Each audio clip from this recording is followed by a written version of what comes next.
Buenos días. Yo quería darle las gracias, en primer lugar, a la UCAP por haber pensado en nosotros para hacer estas ponencias, que la verdad luego tienen muchísima repercusión y siempre es muy importante para nosotros que al lado de la UCAP de Isabel la Católica esté la Fundación Ávila. Quiero darles la bienvenida al Palacio de los Serranos, sede de nuestra fundación, darles la bienvenida a ustedes que nos están viendo aquí y a todos aquellos que están conectados desde online. Seguro, porque he estado en otras, es la tercera vez y yo estuve en las dos primeras también, que tendrán muchísimo éxito, porque la verdad que la figura de la reina Isabel, la católica, es una figura fenomenal, enorme y además con muchísima repercusión dentro y fuera de nuestras fronteras. Así que desearles que efectivamente todo cumpla los objetivos que les traen aquí y muchísimas gracias a todos.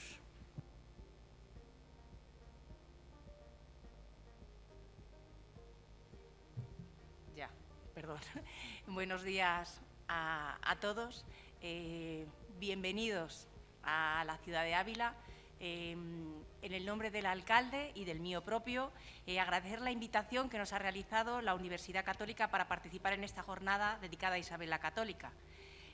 Agradecer a Lidia Jiménez, presidenta del Consejo Directivo de la UCAP, a Dolores Ruiz Ayúcar, como presidenta de la Fundación Ávila, a José Antonio Calvo, como director del Grupo de Investigación Territorio, Historia y Patrimonio de la Iglesia de la UCAP, y a David Sánchez como coordinador de las jornadas.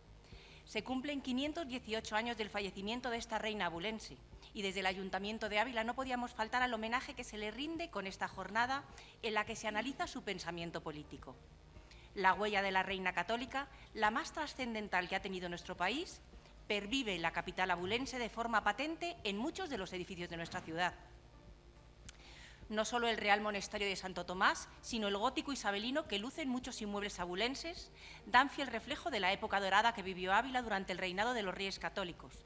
No en vano, parte de nuestro rico patrimonio artístico data de finales del siglo XV y de principios del siglo XVI, y fue auspiciado o directamente sufragado por la corona. Como saben, Ávila es una ciudad rica en patrimonio y les invito a todos ustedes, después de las jornadas, acercarse a conocerla. Pero la huella de Isabel la Católica no es solo física, sino también intelectual.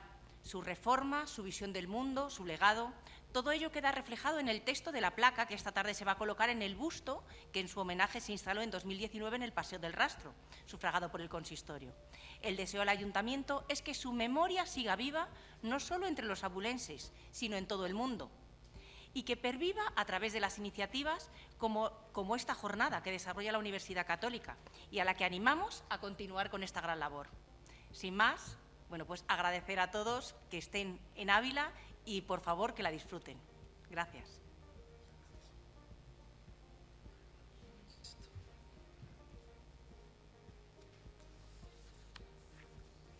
Excelentísima señora doña María Dolores Ruiz Ayúcar, presidenta de la Fundación Ávila. Excelentísima señora doña Ángela García Almeida, teniente alcalde del Ayuntamiento de Ávila. Excelentísimo señor vicerrector, don José Antonio Calvo, vicerrector de investigación de la Universidad Católica de Ávila, y excelentísimo también señor don David Sánchez, miembro y coordinador de estas jornadas. Queridos amigos, para la Universidad Católica de Ávila es siempre un motivo de alegría poder potenciar y poner en relieve la gran figura que es, no para Ávila, sino para el mundo, la reina Isabel la Católica. El tema que hoy se va a estudiar a lo largo de esta jornada y que ha suscitado tanto interés en España y sobre todo, me dicen, en Hispanoamérica, no puede ser más pertinente y oportuno. La espiritualidad de Isabel la Católica, la espiritualidad clave de su vida. Podemos preguntarnos, ¿qué movía a esta gran mujer reina que fue la Isabel la Católica? ¿Cuál es la clave de su fuerza, prudencia, sentido de la justicia en su gobierno, de su serenidad en las adversidades, la muerte y desgracias de sus hijos, de su generosidad con pobres, indios, órdenes religiosas, el culto divino. ¿Cuál es la clave de su autoridad y humildad, de su austeridad y penitencia, de su honestidad y pureza, de su creatividad y audacia misionera y apostólica? Cronistas, religiosos, literatos hablan de ella mucho más que de otros monarcas y unánimemente resaltan asombrados sus muchas virtudes, pues no era común esa forma de ser.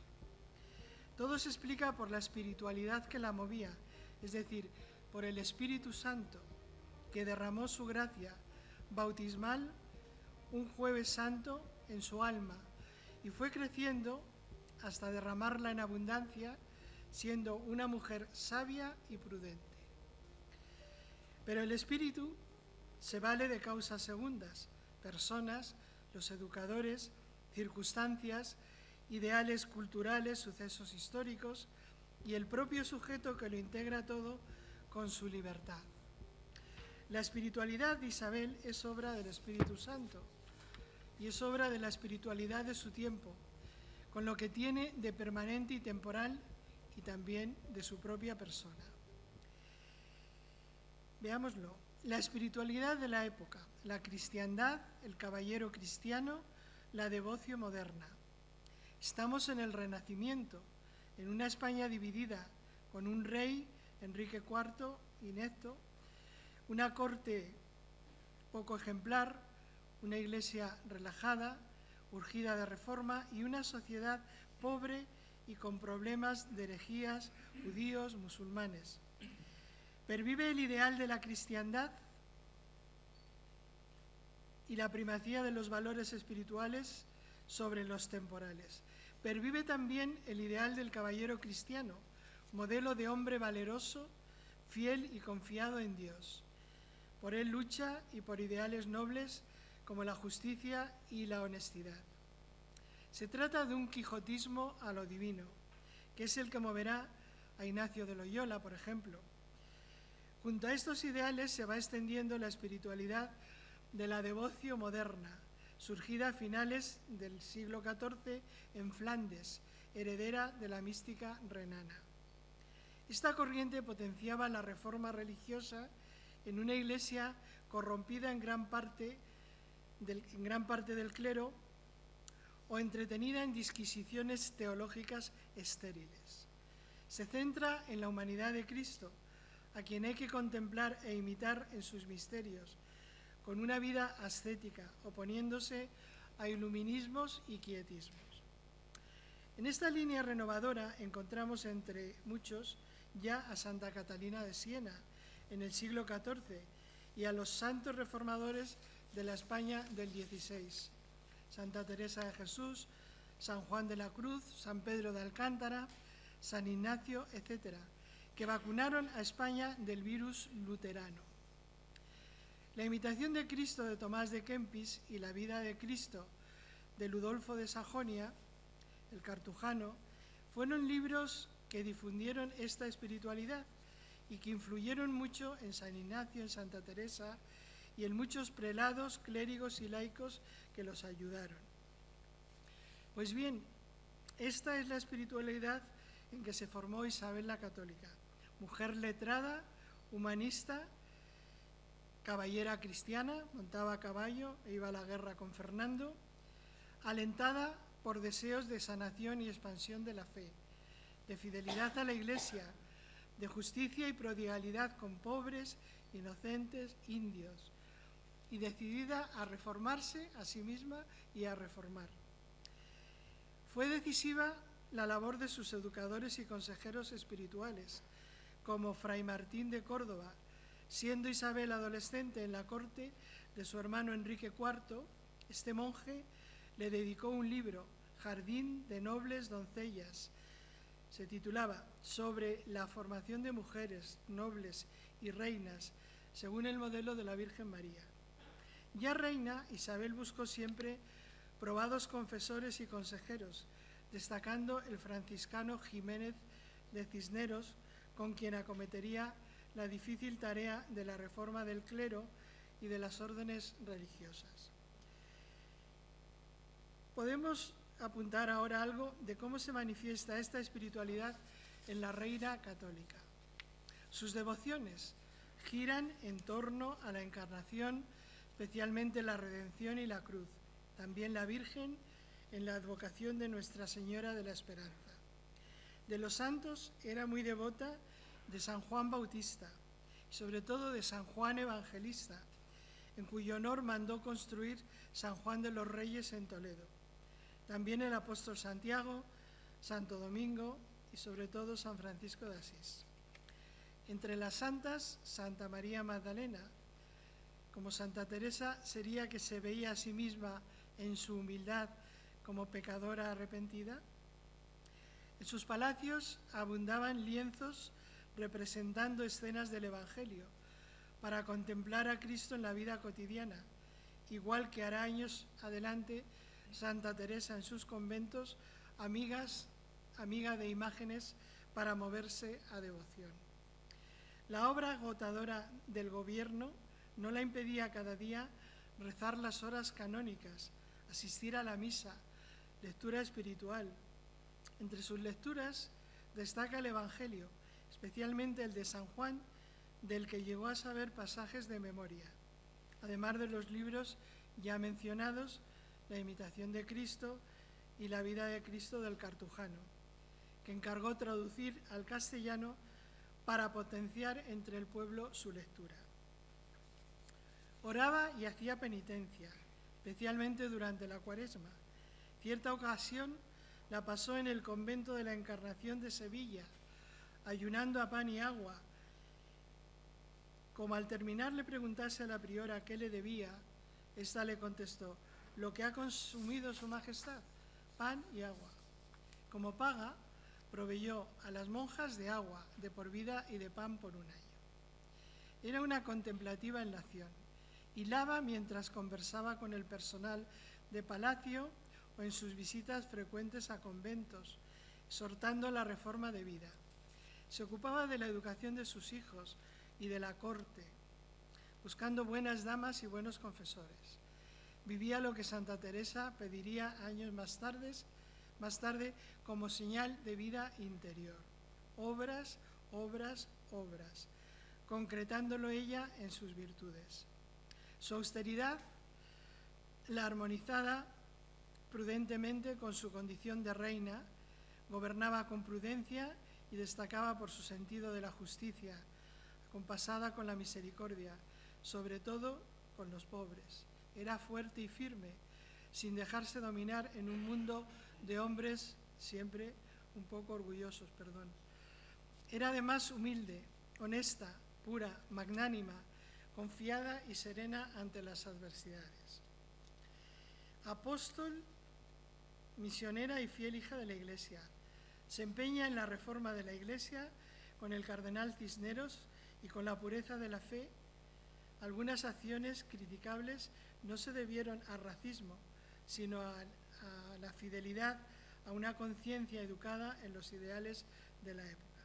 Sobre todo, asume la empresa de la evangelización y defensa de los indios, a quienes siempre defendió en su dignidad y derechos, oponiéndose a la esclavitud. Su fidelidad a la Iglesia la demuestra en su obediencia a la jerarquía. En definitiva, vivió la espiritualidad de su época, una espiritualidad renovadora que buscaba la vida interior y la reforma de costumbres, mística y ascética, centrándose en la contemplación e imitación de Cristo, espiritualidad que encontraremos en muchos santos del siglo de oro español. Ella, como reina, influyó mucho en su expansión por la nación.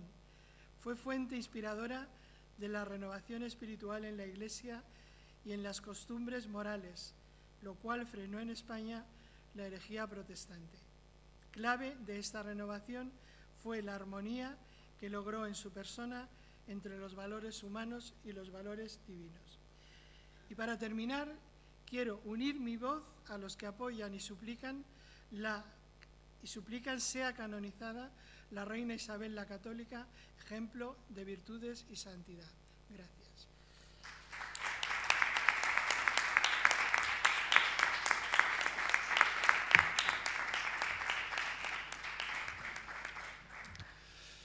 Querida doña Lidia, presidenta del Consejo Directivo de la Universidad Católica de Ávila, que has tenido el gusto de presidir esta mesa de inauguración de las terceras jornadas académicas sobre Isabel la Católica y nos has ofrecido algunas claves para interpretar este hecho, que has perfilado un criterio que nos ayuda a crecer. Estimada doña María Dolores, directora de la Fundación Ávila, que nos acoges en tu casa y siempre con generosidad pones a nuestra disposición todos los medios humanos e instalaciones de este Palacio Lo Serrano, que se ha convertido desde el principio en sede permanente de las jornadas científicas en torno a la reina Isabel. Apreciada doña Ángela, teniente de alcalde de Hacienda y Servicios Sociales, que nos has traído el saludo de nuestro alcalde, al que ya desde ahora queremos agradecer el respaldo institucional de la Corporación Municipal y la celebración al final de esta jornada del homenaje a la reina junto al antiguo alcázar de la ciudad. Querido David, coordinador de este congreso científico, creador de pensamiento y gran investigador, que has asumido esta causa como propia desde el principio y has asegurado desde siempre la calidad y el rigor académicos necesarios. Muy estimadas autoridades civiles, académicas, capitulares, respetados participantes de esta tercera edición del Seminario Permanente sobre Isabel la Católica en la ciudad de Ávila, sentíos como en casa y sed bienvenidos. Me uno también a las tres bienvenidas que nos han dirigido. De una manera particular, permitidme me dirija un cordial saludo al gran maestre del capítulo, de nobles caballeros y damas de la reina Isabel, y lo hago en tu persona, querido don José María, por tu implicación particular en todo lo que afecta a la reina, y lo extiendo en primer lugar a don Raúl Baz, al que ha sucedido recientemente, que no ha podido acompañarnos por circunstancias familiares sobrevenidas, que nos manda sus saludos. Desde aquí quiero agradecer de forma muy destacada vuestro compromiso con estas jornadas científicas, vuestro generoso respaldo personal e institucional, vuestra amistad. Querido José María, en ti quiero agradecer públicamente a todo tu Consejo de Gobierno, al director y académicos de la Academia de la Hispanidad, representado aquí por su director, y a todos los capitulares, en gran número, que habéis querido implicaros muy activamente en todo este trabajo. Dirijo un cordial saludo también a todos los participantes de esta jornada, en particular a los profesores y alumnos de la Universidad Católica de Ávila y a todos los abulenses que han querido sumarse a este congreso. En este momento se han superado ya las 500 inscripciones, tanto aquí en la sala como a través de los medios digitales. Un saludo muy especial a todos los que nos siguen desde las tierras hermanas de Hispanoamérica. Compartimos una misma historia y somos deudos a uno y otro lado del Atlántico. Sed todos bienvenidos a esta vuestra patria, a esta vuestra casa. No dejéis de pedir a la Iglesia la canonización de aquella que tuvo la firme voluntad de llevar el Evangelio y la noticia de la salvación obrada en Cristo a todas las naciones de aquella bendita tierra. Cuando en abril de 2020 tuvimos que suspender la celebración de estas terceras jornadas, trasladamos a la sede digital de la Universidad Católica de Ávila la celebración de un ciclo sobre las grandes mujeres en la época de Isabel la Católica. No hemos querido ser modernos y sumarnos a un feminismo desvirtuado que utiliza a la mujer para enfrentar al varón. Hemos querido reconocer el protagonismo de la reina y comprender que su ejemplo y voluntad fue inspiración para que otras muchas mujeres supieran que eran dueñas de su destino y tenían una palabra que decir. Luego llegó un congreso sobre patrimonio digital en colaboración con el Instituto Isabel de Villena y BEMIR de la Universidad Católica de Valencia, que superó los 1.500 inscritos. Esto nos permitió, junto con la publicación de una monografía sobre los lugares isabelinos de la provincia de Ávila, entrar en contacto con todos vosotros en Hispanoamérica. Hemos aprendido a sacar algo bueno de la terrible pandemia que nos ha asolado y nos alegramos de poder saludaros nuevamente desde la sede abulense de estas jornadas académicas. También quiero dar la bienvenida y agradecer su presencia a don José Luis Rubio, presidente de la Comisión Isabel la Católica de Valladolid. Estas terceras jornadas han querido analizar los perfiles espirituales de la reina.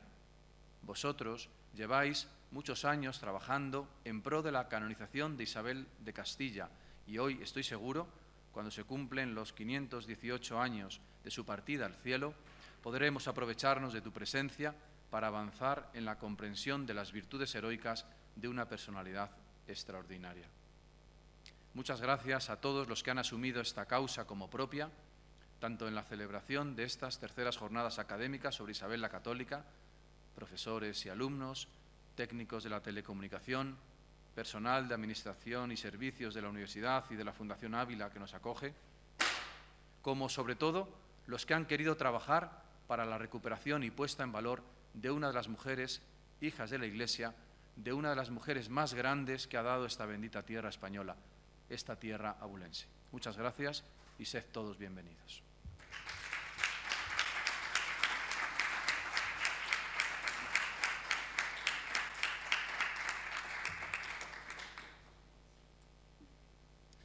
Estimadas doña Lidia Jiménez, estimada teniente alcalde Ángela García Almeida, estimada presidenta de la Fundación Ávila, Dolores Ruiz Ayúcar, y estimado vicerrector y amigo José Antonio Calvo.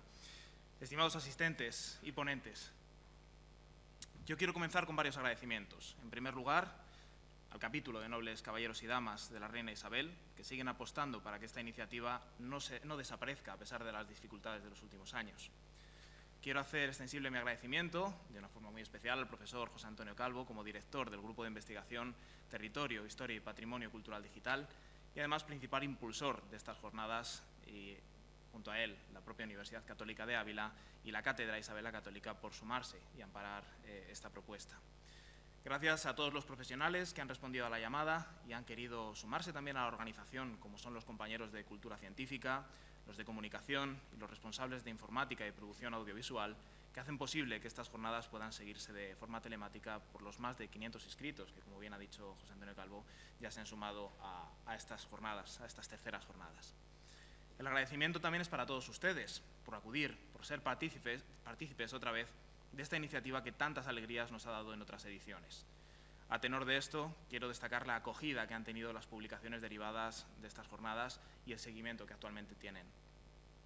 Por último, quiero reconocer y valorar el interés que han demostrado todos los ponentes por participar en el acto académico, algunos de los cuales ya son fijos. Volveremos a contar con la presencia de grandes investigadores y estudiosos de la Universidad Católica de Ávila, de la Academia de la Hispanidad, de la Universidad Católica de Valencia, además de otras instituciones, lo que una vez más asegura el nivel académico y el perfil científico de las ponencias, que en esta ocasión girarán en torno a los perfiles espirituales de la reina Isabel. La conferencia inaugural correrá a cargo de la profesora Ana Isabel Peirats Navarro, directora del Instituto Isabel de Villena de Estudios Medievales y Renacentistas de la Universidad Católica de Valencia, que establecerá una aproximación a la espiritualidad femenina en la época tardomedieval. A continuación, la primera de las 3 mesas de ponencias lleva por nombre La raíz sobrenatural de la actuación política de la reina. En ella participarán el doctor en Historia Daniel Jesús García Riol, que hablará sobre la reforma de la Iglesia. Junto a él participará el profesor de la Universidad Católica de Ávila, Victoriano Martín, que introducirá un precedente esencial para la Iglesia en tiempos de Isabel, como lo fue el obispo de Ávila, Alonso de Madrigal. Cerrará esta mesa la profesora Beatriz Jiménez, de la misma universidad, que centrará sus palabras en la figura de Fray Hernando de Talavera, como guía espiritual y referencia política de Isabel. Después de una breve pausa, continuaremos con la segunda mesa de ponencias, la expresión artística de la espiritualidad de la reina. Empezaré yo mismo, al hablar sobre la devoción de Isabel a través del arte, y me acompañará el director de la Academia de la Hispanidad, Luis Manuel de la Prada Hernández Olivares, que abordará el caso de la piedad y las fundaciones pías de la reina Isabel la Católica. La jornada de tarde comenzará con una mesa de ponencias relativas a las virtudes heroicas de la reina y la redención del universo. Comenzará el director de la Cátedra Isabel la Católica, el profesor Francisco Trullén Galve, mostrando la importancia de Isabel como espejo de virtudes. A continuación, la profesora de la Universidad Autónoma de Madrid, Juana Sánchez Gey, ofrecerá una visión más filosófica sobre la confianza en Dios como la raíz de la vida sobrenatural de la reina.